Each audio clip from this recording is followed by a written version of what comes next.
This is the Whole Care Network.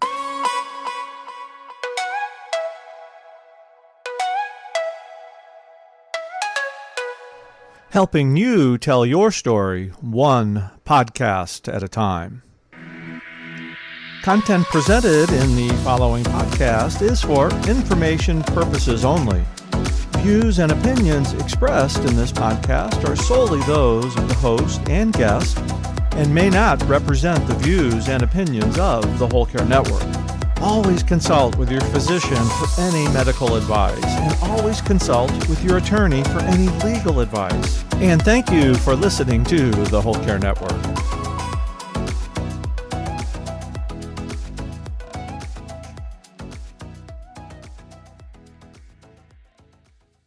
Even though I sacrificed a lot, it was a conscious choice that I made that I was very happy with. But I think looking back, and this is advice I always give to caregivers, is like, give yourself permission to live. Caring for aging parents or other loved ones while working, raising children, and trying to live your own life? Wondering how to find the time for your personal health and happiness? Well, you're in the right place. Welcome to the Happy, Healthy Caregiver Podcast, the show where real family caregivers share how to be happy and healthy while caring for others. Now, here's your host, family caregiver, and certified caregiving consultant, Elizabeth Miller. Hello, everyone. Thanks for tuning in to the Happy, Healthy Caregiver Podcast, which is part of the Whole Care Network. If this is your first time listening, welcome. This is a show produced bi-weekly to help family caregivers integrate self-care and caregiving into their lives. Each episode has an accompanying show notes page, so if you would like more details about the topics, products, and resources we speak about, or you'd like to see more of the related photos, you'll find the show notes by going on the website, and underneath the podcast menu, click the image or episode number for today's show. The link will also be in your podcast episode's description if you're listening on your favorite podcast platform. Did you know I have a digital course that's available on Whole Care Network University? It's my first course, and it's called 6 Steps to Infusing Self-Care into Your Caregiving Life. You can watch the lessons when it's convenient for you and hopefully get some great ideas to better infuse self-care into your daily life. There's also a lot of other courses and a variety of topics on Whole Care Network, so search and select what's going to be most helpful to you right now. And you can learn more at wcnuniversity.com. For today's segment of what I'm reading, I am listening to a book by Selma Blair, the actress Selma Blair, and it's called Mean Baby. It's her autobiography. While I'm not like this super fan or anything of Selma Blair, I was intrigued to listen to the book because she's living with MS, and she's around the same age that I am. You'll learn through her sharing her story with you about how her MS was undiagnosed for so many years, and she was maybe, leaning towards some other things to help cope with some of that pain that she was having, how stem cell treatment worked for her, and how she has really learned to live with MS. You're also going to learn about her upbringing, her alcohol addiction, her friendship with Carrie Fisher and Reese Witherspoon and other movie stars, and of course her romantic relationships, her film career, her son Arthur, and how she's processing the loss of her mom. The audio version is read by her, so you can download the Libby app if you haven't yet. All you need is a library card, and you can get access to free audiobooks through the Libby app, or you can check out her paperback, and I will link to that in the show notes. What I want to talk to you about is bingo. Yeah, you heard it right. B-I-N-G-O. This is a favorite activity of my brother, Tom. So Tom is 60 years old. He's neurodivergent. He was born with an intellectual and developmental disability. And now that my parents are deceased, my siblings and I are continuing to figure out how to best support him and share the care. My sister, Susie, is Tom's primary caregiver. He lives summer and early fall months with her in Michigan, and then he comes down here to Atlanta for the cold months and lives with my brother Tim in the winter. My role also here in the Atlanta area is mostly to take him to doctor's appointments. Like this year, he fell and he needed some physical therapy. I'm also his social companion, I will call it. I meet up with him and we have, adventures. I talk to him on the phone and we meet in person, and through conversation and seeing him regularly, I can keep tabs on how he's doing with his meds, if he's wearing his compression socks, how he's, treating other people on social media, and so forth. Well, the last couple of years, Bingo has been closed because of the pandemic, and it really disrupted my brother's life. This was like a main outlet for him. We all have had to cope with social isolation, but he also struggled to really understand the pandemic and what was going on. Well, this year, during his months here in Atlanta, Bingo nights are back. So we've actually found this VFW that has Bingo 7 nights a week or 7 days of the week. So we've been meeting up on Tuesdays, and I have to tell you, I'm really liking it.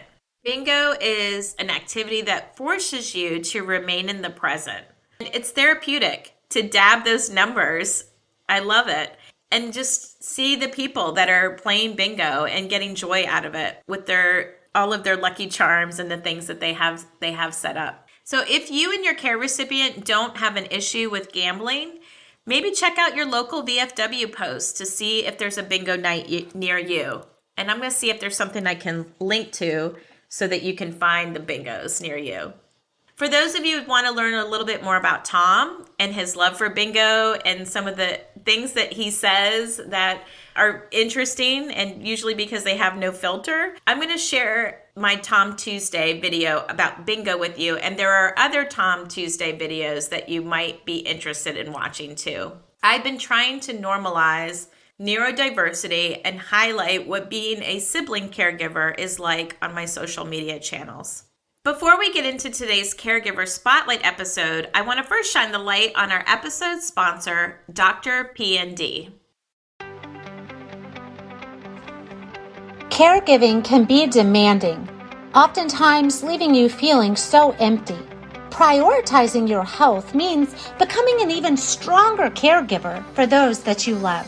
At drpnd.com, we have something for everyone to help you reclaim your health, including deep functional tests to get to the root cause, healing nutritional and supplemental protocols to boost your energy and vitality, and so much more.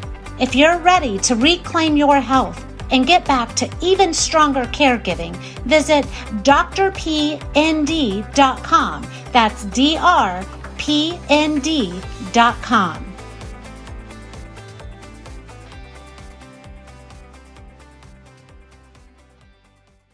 Let's meet today's caregiver in the spotlight, Ashley Bendiksen. Ashley Bendiksen cared for her mom who developed early onset Alzheimer's. She chronicled her 8-year caregiving journey in her memoir, The Language of Time, which originated from her personal journals. Ashley served as chairwoman of her local walk to end Alzheimer's, where nearly $500K was raised for Alzheimer's research. She's also testified for the successful passage of law in her home state of Massachusetts. Ashley is also passionate about additional topics. She's a national speaker on domestic and sexual violence prevention, resilience, and mental health. In this episode, we talk about how Ashley balanced caregiving while still living her life as a young person in her 20s. We learn why Ashley is grateful for the time caring for her mom, the respect she gained from invisible labor that moms do, why dating herself and traveling solo recharges her, and how she is using her experiences to help others. Enjoy the show. Hello, Ashley. Welcome to the Happy Healthy Caregiver podcast. Hi, Elizabeth. I'm so happy to be here with you and to have a conversation today. Yes, I'm excited to spotlight you and just share all the good stuff that you have going on and to highlight the story that you have as well in your book. But first we always kick off the show with some words of inspiration or encouragement from this jar that I created of stuff that I've collected over the years. So it's some inserts that are available on my website, or people can, there's also a refill too. So let's get your thoughts on this, Ashley. It says, spend more time with people who bring out the best in you, not the stress in you. Mm. How do you feel about that? That's a good one. I think it's highly relevant, and I think it's one of those things that is easier said than done. I think if there's anything we can all agree on, we can often be surrounded by everything from toxic to not so helpful people. Sometimes that's friends, sometimes that's family members. And we often just get so stuck in the routine of just dealing with them, managing them, neglecting to realize what those people do for us, their impact on our mental health and our stress levels. So I think for me, this was something I struggled with as an adolescent. That's a whole other story for a different day. But one of the things I've been very intentional about as an adult is making sure I surround myself with people who add to my my wellness and my fulfillment. So easier said than done, but critically important and life-changing when you can really set boundaries and have healthy people around you. Yeah, I know in some of your story, like you have a caregiving story and then you have other stories where you do a lot of talking with youth and stuff, but you have had to do some editing of people in your life. So I do think that that's a relevant part of what you're all about and some of the adversity that you've been through and the resiliency that you have. Well, tell us a little bit, Ashley, for those who are just meeting you for the first time, give us a little bit of a summary of your caregiving story. Yeah, so I was only in my late 20s when my mom, for whatever reason, we yet don't know, it's not genetic, developed early onset Alzheimer's. She was only 48 years old at the time, so it was a diagnosis none of us really ever saw coming. She was exhibiting very typical signs of early dementia, just confusion, having trouble driving, perception, and many of her doctors thought maybe she's just anxious, depressed, maybe it's a mental health thing. But then when we heard Alzheimer's, it was just out of left field. So I became a caregiver basically overnight. And for her, Alzheimer's was a long, drawn out illness. So I basically served as her primary caregiver alongside my dad for the next 8 years. And It was pretty much an everyday job. It was like many caregivers, I never felt like I shut off really until she passed. And even after that, it was a while to shut that roll off. So yeah, that's it in a nutshell. Yeah, you were young, you're in your early 20s. Most kids in their 20s are thinking about, maybe furthering their education or where they're going to start their career and some of their dating and relationships. And 8 years is a long time. What helped you? What helped you navigate this as a young person dealing with this diagnosis of early onset dementia and watching your mom change in front of your eyes? Yeah, I mean, it was hard on so many different levels. Like you said, I was at an age where I had my own responsibilities, where many times I needed the guidance of a mother, and even that slowly went away. I was in school. Part of the other story we referenced, I went through a lot of trauma as a kid. So I was a late college student. I was finally working to get my degree, trying to pay the bills, living on my own. And suddenly this whole other issue fell into my lap. So it was a lot. I mean, I can remember being on my college campus and I would be in class. And then the next minute I'd be in my car calling doctor's offices and nursing homes and, researching things. It was just constant. Every minute was spoken for. And, I think it was very overwhelming. I lost a lot of my own independence, my own passions, my interests. I felt guilty doing something as simple as taking a vacation or a trip sometimes. But the one thing that I remember helped me really early on was when she was diagnosed with Alzheimer's, I had no idea what that meant. I had always heard about it impacting older individuals. I didn't know what the lifespan of Alzheimer's was. And I remembered reading that Ronald Reagan lived with Alzheimer's for 10 years. So I went from this immediate fear of oh my gosh, what, she could die tomorrow, it's a fatal disease, to thinking, okay, maybe we have 10 years. But there was this unknown of it could be 1 year, 3 years, 10 years if we're lucky. And from that moment forward, I thought the only thing I can do is try to capture as much time with my mom as I can. So even though I was sacrificing a lot, I also knew that someday I'd look back and miss it. So I just remembered being really driven to somehow embrace each moment, be present, do as much as I could. And it kind of became this silver lining to such an awful diagnosis, is that, well, now I get to create all these beautiful, cherished moments with her. And that was definitely like a little mindset shift that helped me stay positive in a very negative situation, is just be present, be grateful for today, be grateful for this moment to hold her hand, to take a walk. Just knowing that I might not have those moments anymore. So my mindset was a big driving factor to like staying sane through it all. That's for sure. Do you think so? When I introduced you, I kind of shared some of the, the other stuff that you've been a part of about the trauma that you had in your teenage years. But do you think in some way that better prepared you? And better is such a weird word, but that trauma prepared you for what was to come with your mom? I do. It's interesting because when this all first happened, I had this little flash of a thought in my mind, like, is that why I went through all the other trauma? Because now it's prepared me for this.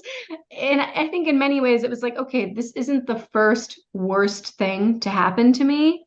And I just kind of knew, like, I had resilience in me. I knew that I could find a silver lining. If I had done it previously with something hard, I could do it again. So it definitely, I tried to apply the same principles that I did to like my adolescent trauma and getting through that and dealing with it and finding positives from it and growth from it. I tried to do the same thing with the Alzheimer's.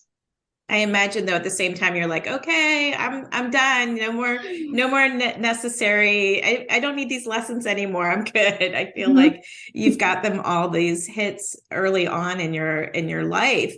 How did you, so I read portions of your book. To be honest, I didn't read the whole thing, but I read portions of it. Okay. The language of time. It's so many caregiving books, I know.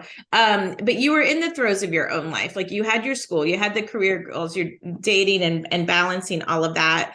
How did you make these decisions? I guess, like in the moment, like if there's other young people who are in a caregiving role listening and they're trying to date, they're trying to go to get their education or their careers going, and yet they know that there's sands through the hourglass essentially with their loved one and the time is limited. Like what helped you make some of the decisions that you made? And the one in particular I was thinking about was the trip that you took to Argentina for your school, to finish your school. Yeah. I studied abroad for just 30 days and it felt like the most excruciating decision to have to make. Like, could I leave for 30 days, just 1 month? And all the what ifs, what if something happens? It was a really tough decision for me to make. But I think it's cliched, but I really tried to think, what would my mom want for me? Like, she would want me to be happy. She would want me to find friendships and love and experiences, especially because, that's part of what her disease taught me is, life is short, time is short. So you have to take opportunities when you can. But I think everybody's different. I have two siblings who wanted to take a different approach. Some people don't want to have to witness the illness every day. It can be really heartbreaking and sad, whereas I tend to be somebody who is a little bit stronger to handle those day in and day out moments and challenges. So even though I sacrificed a lot, it was a conscious choice that I made that I was very happy with. But I think looking back, and this is advice I always give to caregivers, is like, give yourself permission to live, because you can have this overwhelming guilt of even taking a day off or even a night off, of like not swinging by to check in, to make sure dad's okay, helping. It's okay just to take time for yourself. And I think you have to be intentional about it at all times. You have to just remind yourself it's okay to take Saturday off, or like you need a night out, or you need a girls' night or a date night or whatever it is. You have to just give yourself permission to do that and not feel guilty about it. Yeah, they are hard things to really put into practice.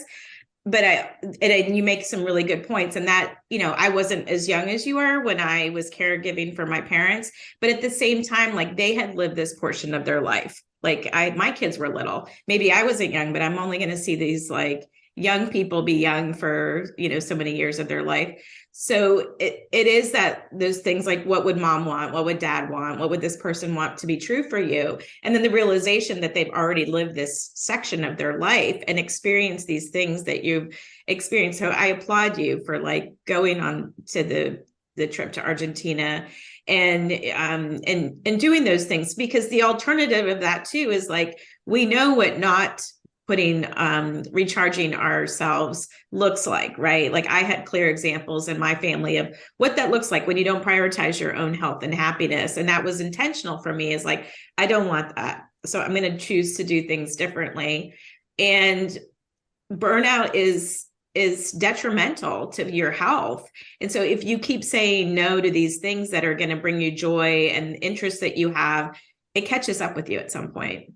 Mm-hmm. Did you ever experience burnout in your thing, or was there something that kind of like happened where you're like, okay, yeah, that's not working for me? I definitely had breaking points. I mean, I'm someone who generally keeps everything together, but I had days where I would get in the car and go scream, Yes. like jump into the ocean, cry. I mean, I had tipping points, and, it was between the stress of caregiving, the stress of life, the stress of unhelpful people in my life. I mean, sometimes you have these moments where it all just comes crashing down, and unfortunately, it was often those, rock bottom, like sobbing moments where I'd be like, I need to take tomorrow off versus just keeping up with it in Yes. the process. But yeah, I mean, you're right. It's okay to ask for help too, like I remember the discomfort the day we brought in outside professional help. It was like a hard thing to release, but these things are so helpful. And like you were alluding to, you can only be so strong of a caregiver if you're strong yourself. So imagine how much more loving and present and supportive you could show up if you were fueling your own needs. So yeah, you don't always see it coming.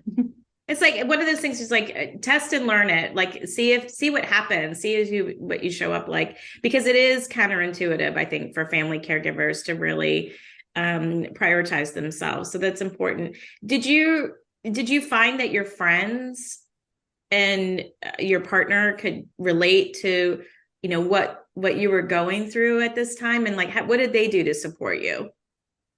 Yeah, I've always had a very small group of friends. And I think at the time that all this was happening, I really had only one close best friend, and she was at an age where she was a new mom and newly married. So she would check in and call, but there was only so much she can do.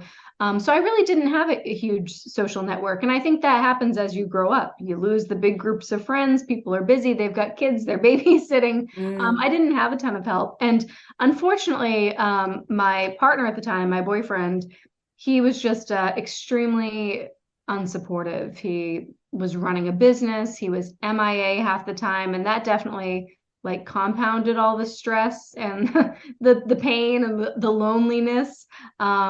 He just wasn't even there, even if I called up and was desperate and needed help. So, I forgive him now, but I really felt like most days it was just me and my dad and nobody else could get it.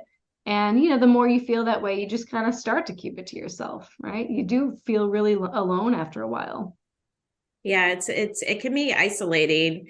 There's more, I think, now than there was, for me when I was in the initial throes of caregiving, or for you as a young caregiver. Like there are a lot more resources, I feel like, than what there were back when you started your journey. And so, whether people find the things through Facebook communities or other podcasts or support groups in their area, like I always try to encourage people to kind of click into that, because it can be very socially isolating, and it just is healing to be able to kind of have somebody see you and talk about those things. So hopefully we've hit that with somebody. But talk about your book, Ashley. So it's called The Language of Time, and I love the way that you phrased it about why you chose this title, but I'd love to hear it out of your mouth.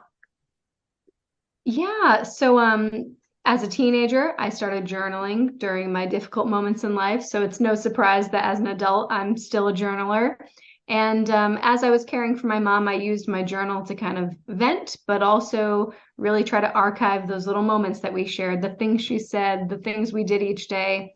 And slowly throughout the process of caring for her, I was blogging, and someone said, you should turn this into a book. So I never intended to write a memoir, but essentially The Language of Time is just that. It's a memoir chronicling the 8 years of caregiving, but also a lot of stories of childhood too, trying to really pit like the reversal of roles, recalling all those years my mom braided my hair for dance recitals and now I'm helping her. And so I tried to bring everything into the book, everything from the challenging moments and what one can do to really the beautiful moments and the memories and the things that we should cherish with our loved ones while we can. And, I think there were so many different book titles. I mean, The Language of Time, it has many different nuanced meanings to me. But it's kind of like, is there a language for time? Is there a universality that we can speak to it? And if there is, maybe it's just simply now, right? Maybe that is the only word that we need to know to explain time, is that all we have is the present moment.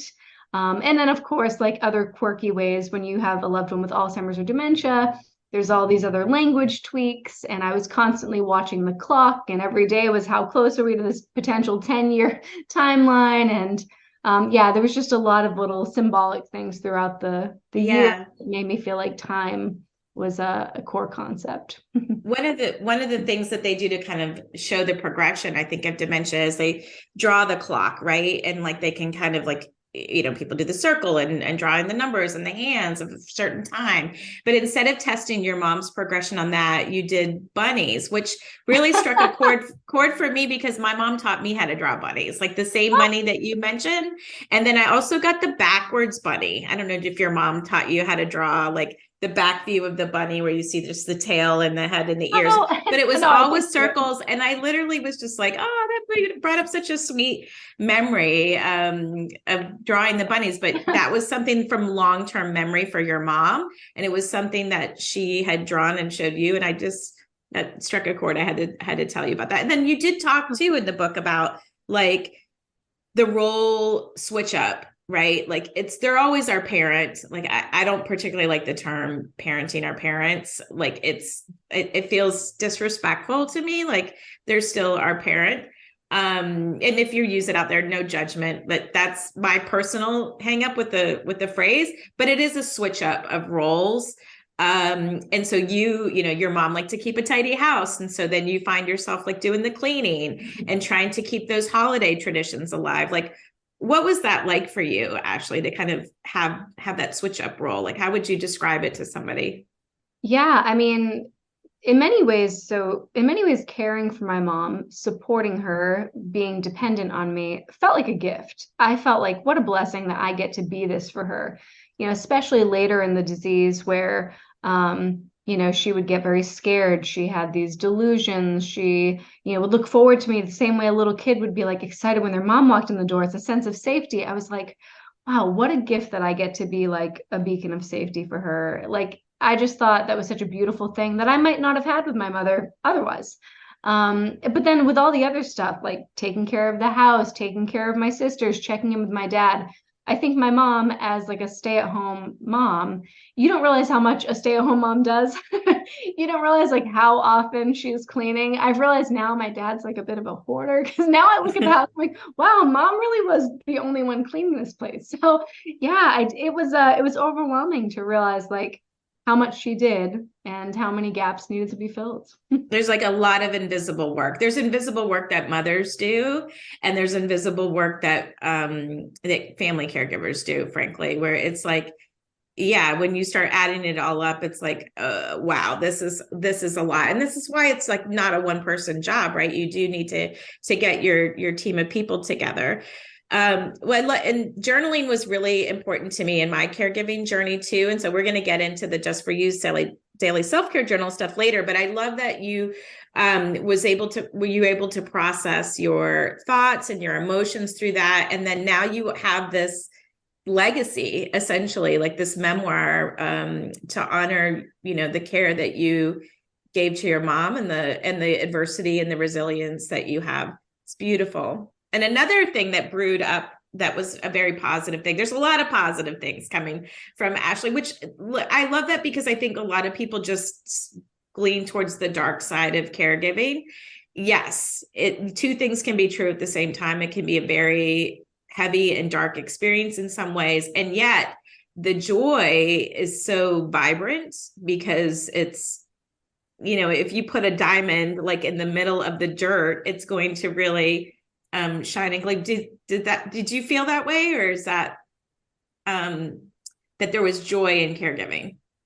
Oh, absolutely. Yeah, I think it's a beautiful experience. I think it's a gift. And I still wish I could go back and do something as simple as like put chapstick on my mom's lips. I mean, there's just beauty in every little moment. So yeah, and even just seeing her joy and her glee at like getting out of the house, the fresh air, like watching the sunset, being out at the ocean, things that she couldn't really do on her own anymore. It was like, all right, like, the earth is a beautiful place, life is beautiful. And yeah, there were so many just blissful Good. moments in all of it. I want people to kind of take the hope and that the good stuff that, life is messy, and we've got always a weight of the kind of the good and the bad and the tough stuff.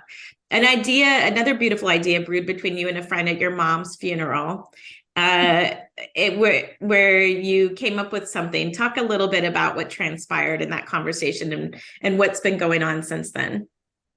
Yeah, perfect story example of like silver linings and things that come out of dark places. So it was the day of my mother's funeral.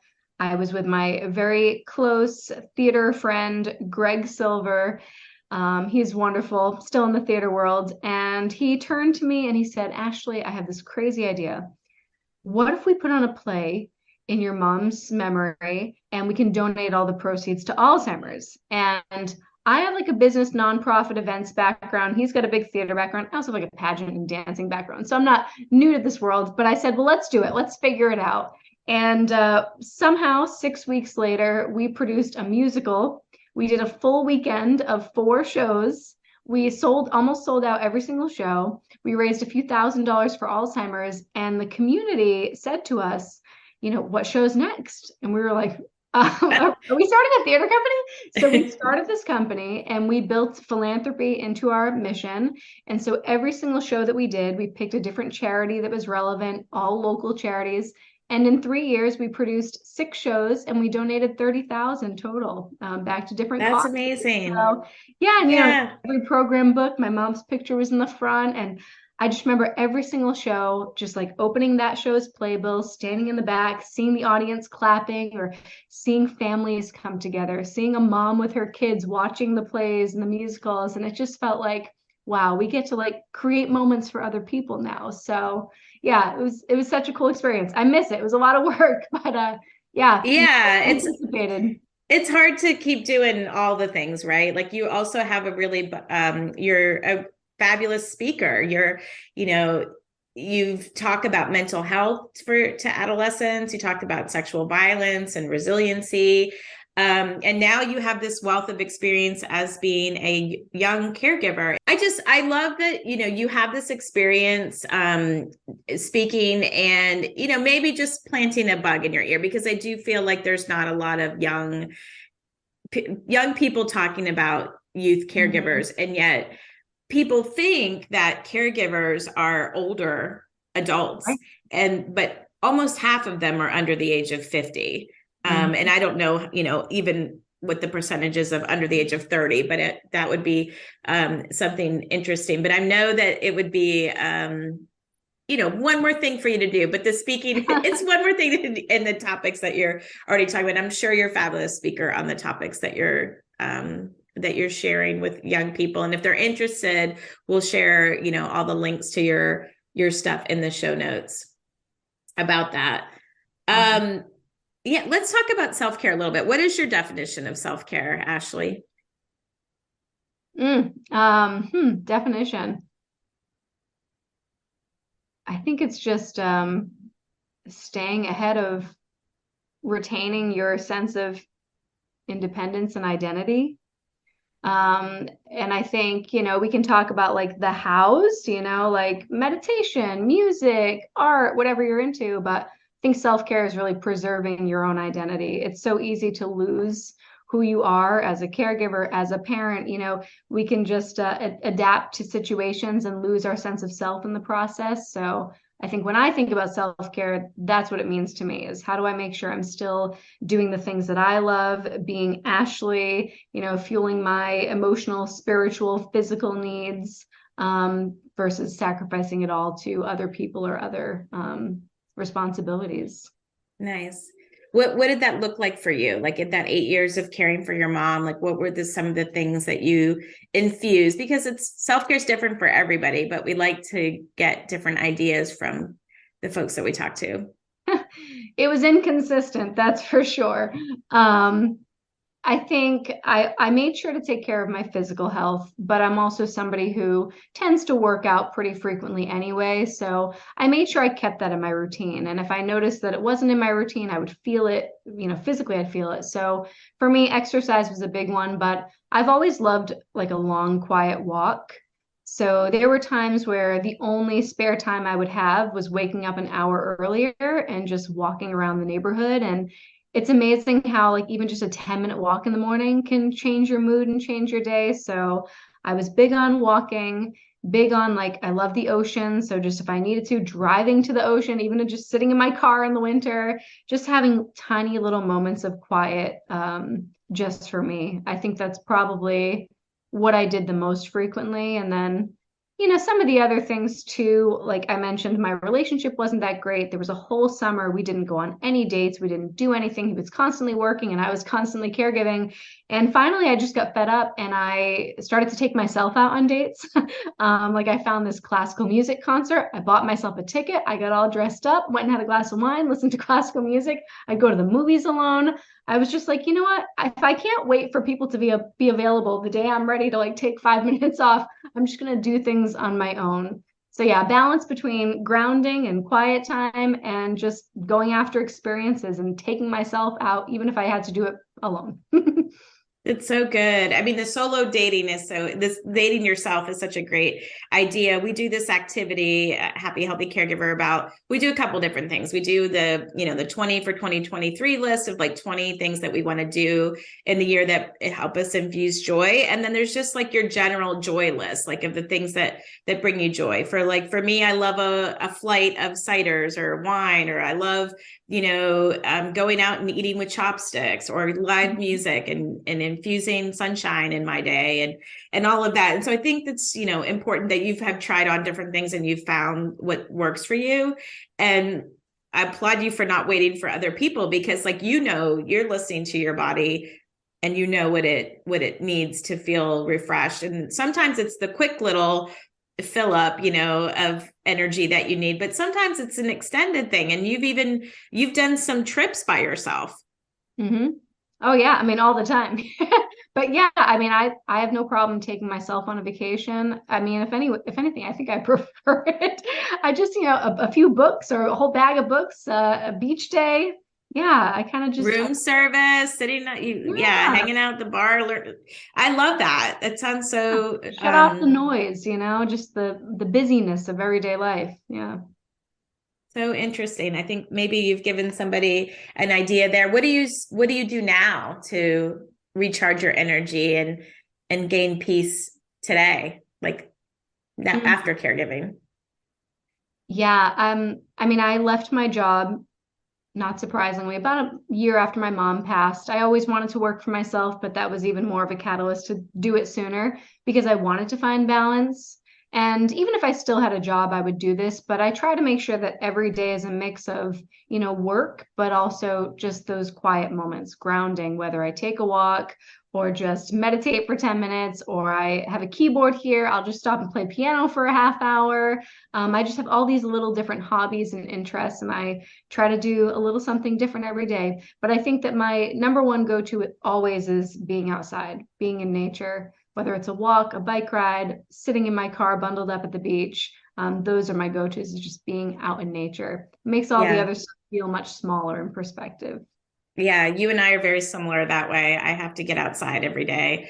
And I also have to do something physically active. Like I get grumpy and grouchy 2 days, I think. And then I'm like, oh my gosh, I got to do something. Well, let's pick your brain a little bit. This is a book I wrote called the Just For You Daily Self-Care Journal. It's a prompted journal because sometimes people are very intimidated by journaling in a blank page. So this kind of gets you to really put a little focus on yourself as a family caregiver, which can be tough. And also, get you writing, whether it's a couple sentences or whatever. So, but let's do give you some verbal prompts here.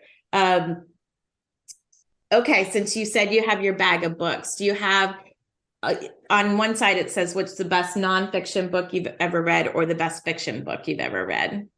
And best is hard, but one of the best, let's say. I'll go with fiction. I love the book The Little Prince. Oh my gosh, like classic. It's a children's book, but with adult themes in it. It's a short, quick read. I have it on my bedside table. I frequently read it. It's definitely one of my tops, but I love lots of classics. I love The Great Gatsby. I reread it every summer. But yeah, Little Prince has to be my favorite. I've got the rose that lives on the asterisk tattooed on the back of my arm. So that's definitely my fave. Did your mom read it to you? No, I No? discovered it after You discovered it on your own. Oh, I love that. You know, I'm not sure if I've read it. I'm going to add it to my list for sure. I've seen it but I don't know that I've read it.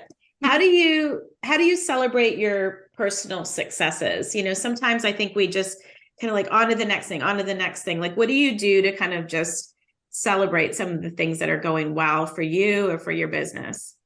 I think, I try to just sit and let myself be with it.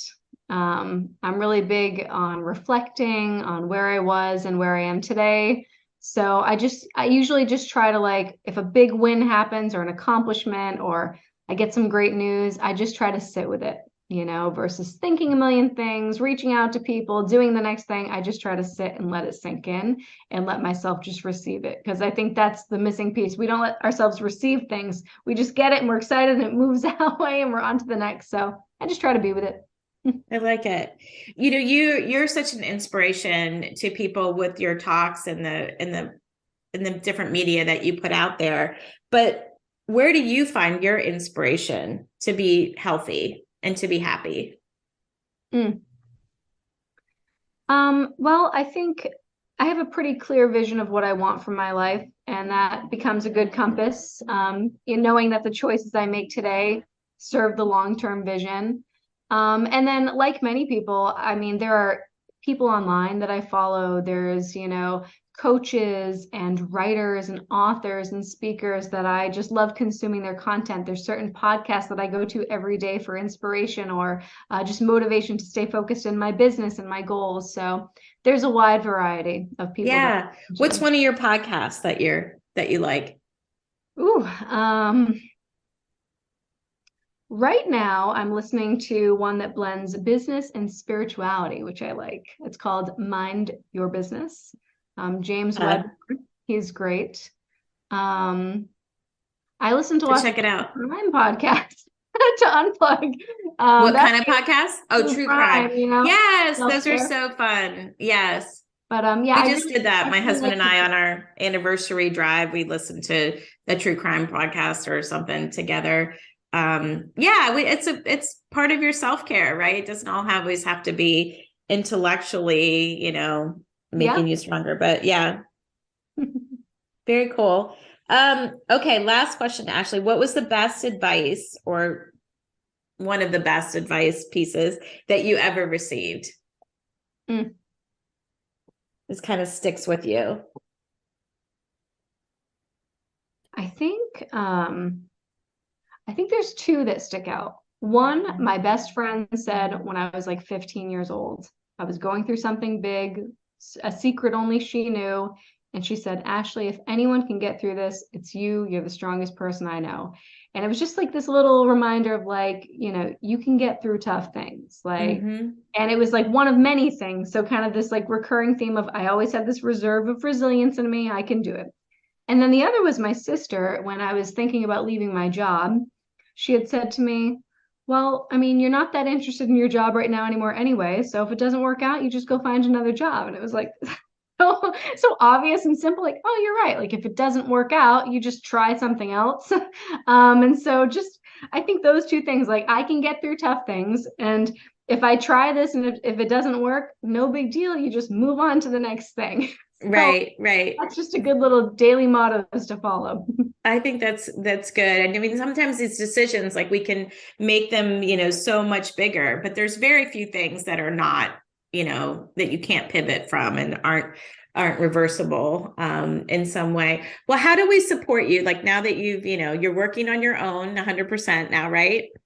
And what can we do, the folks that are listening, like how can we best support you? Where do we learn more about you? And then any closing thoughts or anything that we didn't mention that you want to make sure is stated on a podcast? I mean, I think just, if you're interested in the book, again, it's The Language of Time, Ashley Bendiksen.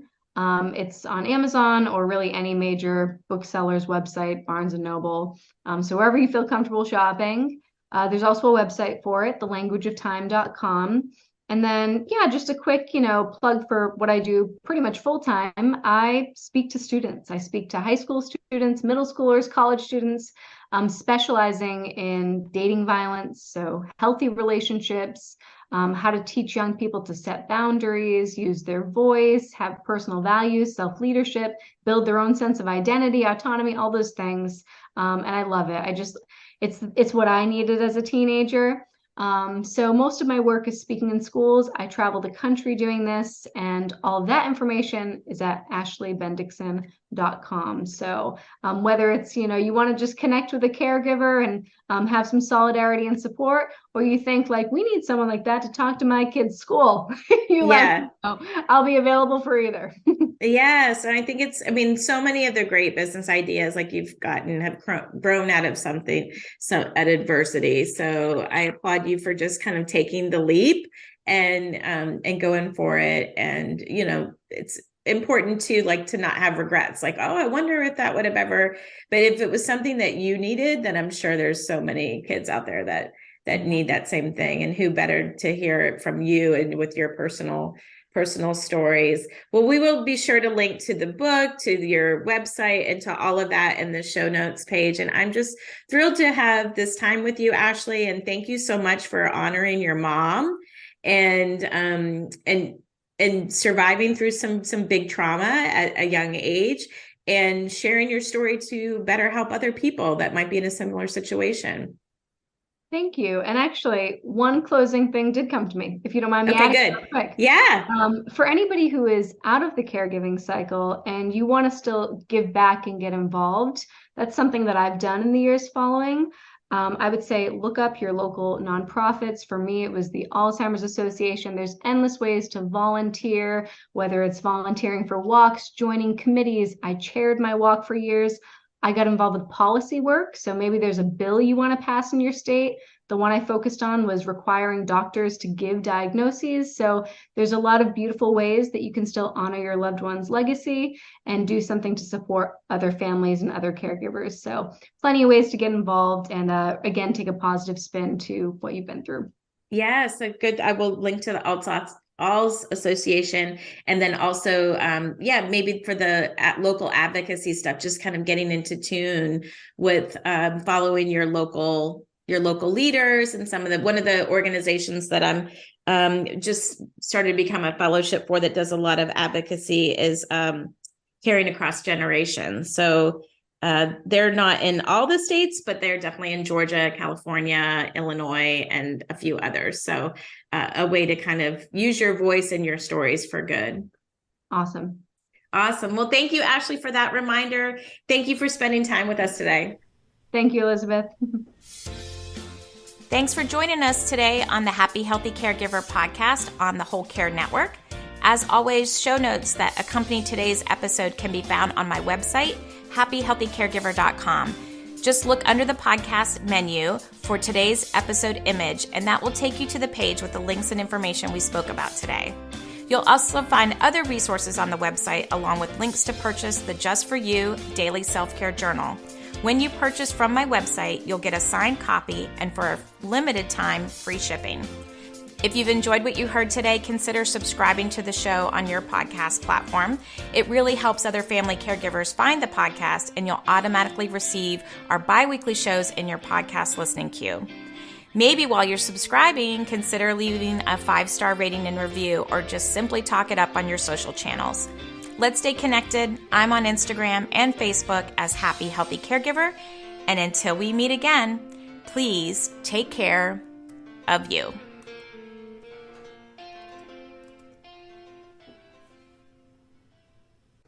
This is the Whole Care Network.